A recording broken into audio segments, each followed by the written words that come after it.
CSR గ్రాంట్లో RO plants పెట్టండి అని చెప్తే చాలా వరకు వచ్చారు సార్. మినిమం 2000 పంచాయతీల్లో వాళ్ళు ఇండస్ట్రీస్ వచ్చారు. అంటే ఇప్పుడు ఎలాగా మీరు ఆర్ఓ ప్లాంట్స్ పెట్టాలని ఆలోచనలు ఉన్నారు కాబట్టి మీరు కూడా పిలుపునిస్తే చాలా మంది ఇండస్ట్రీస్ వచ్చి సిఎస్ఆర్ గ్రాంట్లు పెట్టే అవకాశాలు ఉన్నాయి అది చెప్పారు. మీరు మాట్లాడండి సార్, అది తర్వాత మాట్లాడండి.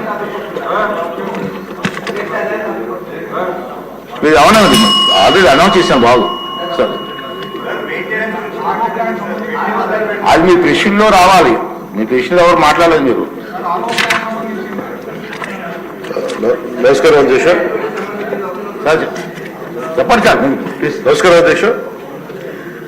సో ఇది సార్ రక్షిత మంచినీరు అనేది ఇది ప్రాథమిక హక్కు అధ్యక్ష. ఇది ప్రత్యేకించి గౌరవ సభ్యులు అందరూ ప్రస్తావించిన అంశాలు వారి వారి నియోజకవర్గాలకు సంబంధించి కావచ్చు, లేదంటే ఇన్ టోటాలిటీ కావచ్చు, ఇది మనందరినీ బాధ్యత అధ్యక్ష. నేను గౌరవ సభ్యులందరికీ ముందుగా మాటిస్తున్నాను, జల్ జీవన్ మిషన్ నిధులు కానీ ఇప్పుడు దాకా ఎవ్వరూ చేయనంతగా నేను పర్సనల్గా ఈ సభకి నేను హామీ ఇస్తాను అధ్యక్ష. దీన్ని చాలా ఒక స్టిపులేటెడ్ టైంలో గౌరవ సభ్యులందరూ అడుగుతా ఉన్నారు, దీనికి ఏమైనా టైం బౌండ్ రోడ్ మ్యాప్ ఏమైనా ఉందా అని మన అశోక్ రెడ్డి గారి దగ్గర నుంచి ఉంది ప్రశ్న. అలాగే జల్ జీవన్ మిషన్ మన ఉదయగిరిలో కూడా సమస్యలు ప్రస్తావించారు. అలాగే మనకి ఫిల్టరేషన్ ప్లాంట్స్ గురించి మన శ్రీకాకుళం సంబంధించి, అలాగే పుట్ట సుధాకర్ యాదవ్ గారు చెప్పింది జల్ జీవన్ మిషన్ ని పూర్తి స్థాయిలో దీన్ని ముందుకు తీసుకెళ్లే విధంగా దీనికి కావాల్సిన అధ్యక్ష నిధులు ఉన్నాయి. దీనికి కావాల్సిందల్లా కమిటెడ్ లీడర్షిప్ అధ్యక్ష.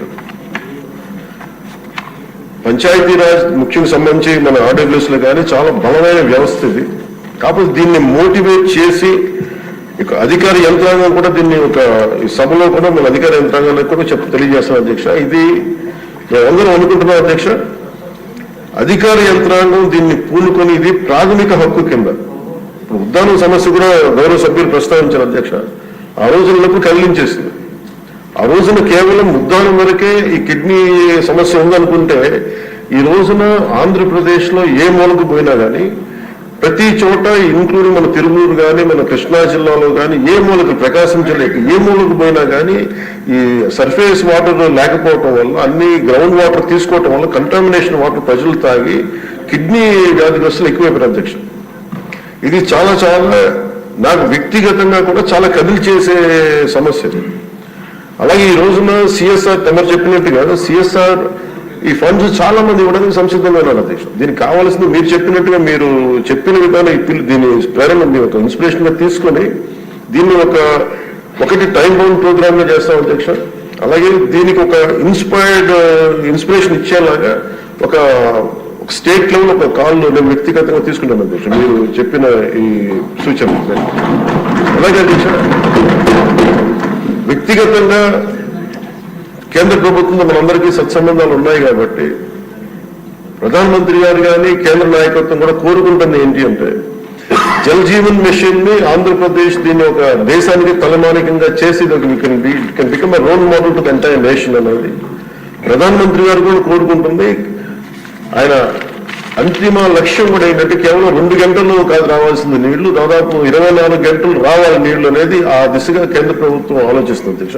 దీన్ని ప్రత్యేకించి నేను గౌరవ సభ్యులకి నాకు అది ఎగ్జాక్ట్లీ ఒక స్టిపులేటెడ్ టైం నేను ఇంతనే స్టిపులేటెడ్ టైం నేను వెంటనే మాట్లాడలేకపోతాను అధ్యక్ష. బట్ ఈ ఉదయగిరి సంబంధించి కానీ అలాగే ఆర్ఓ ప్లాంట్స్ అడిగిన కొన్ని ప్రశ్నలు are planned at the level of 10 liters per day, sir. Jal Jeevan Mission aims at supply of clean and sustainable water at 55 liters per capita per day. Jal Jeevan Mission has been extended till March 27, Adhiksha. So time bound program అంటే Jal Jeevan machine ఇది 27 లోపు expire అయిపోయే లోపు మొత్తానికి సాధ్యమైనంత మేరకు ఈ నీటి పూర్తిగా రక్షిత మంచినీరు సరఫరా అయ్యేలాగా, అలాగే ఈ మనకి సంబంధించిన ఈ సేఫ్టీ మనకి రక్షిత మంచినీటి ఏమైతే ఉన్నాయి పథకాలు ఉన్నాయో వాటన్నిటిని సద్వినియోగం చేసుకుని ఇది సభ్యులు భవిష్యత్తులో ఏమైనా సమస్య రాకుండా మటుకు ఉత్పన్నం అయ్యేలాగా మేము చర్యలు తీసుకుంటాం అధ్యక్ష. This is my commitment to all the honourable members. ఇది నేను మనస్ఫూర్తిగా ఇది ప్రజలకు మనం ఏమి చేసినా చేయలేకపోయినా కానీ కనీసం ఒక తాగే నీళ్లు ఇవ్వాలనేది చాలా గట్టి సంకల్పంతో ఉన్నాను అధ్యక్ష.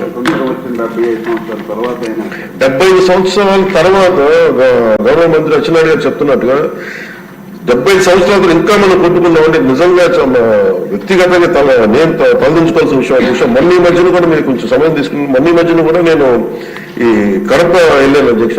మన అన్నమయ్య జిల్లాకి వెళ్తే అన్నమయ్య జిల్లాలో రోడ్డు మీద వస్తా ఉంటే కరెక్ట్ ఒక 10-15 అడుగుల దూరంలో కరెక్ట్ ఒక 4 అడుగుల ఎత్తు దూరంలో చిన్న ఇది ఉంది, హ్యాబిటేషన్ ఉంది. కేవలం 10 మంది 15 కుటుంబాలు ఉన్నాయి. ఆ లేడీ ముఖ్యంగా పాపం దళిత మహిళ పెద్ద ఆవిడ వచ్చి అడిగింది, మాకు ఏం లేదు కొంచెం నీళ్ళు ఇవ్వాలి. ఆవిడ పడుతుంటే నాకు కన్నీళ్ళు వచ్చేసింది. నిజంగా కూర్చోబెట్టి అధికారుల మన ఆర్డబ్ల్యూస్ అందరిని అడిగితే చేస్తే సార్ అది కరెక్ట్ గా